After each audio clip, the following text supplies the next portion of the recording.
रुपया के दर से है देव आगे 300 रुपया के दर से है देव बिया के जब कमी हो तो करी है नहीं दूर एक बीघा 5 कट्ठा छै के चारा धूर कले ना रोपनिया छौरी निहुर निहुर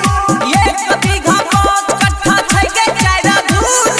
कले ना रोपनिया छौरी निहुर निहुर डीजे विकास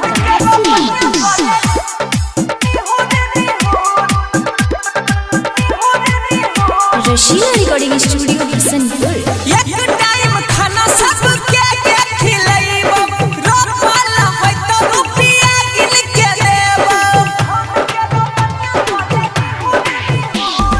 एक टाइम खाना सबके के खिलाइबो रोपल होय तो रुपया गिन के देबो छौरा पीरी सभा के खेत से कहियो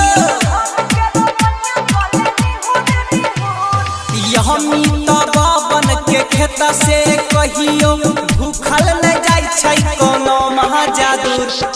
एक बीघा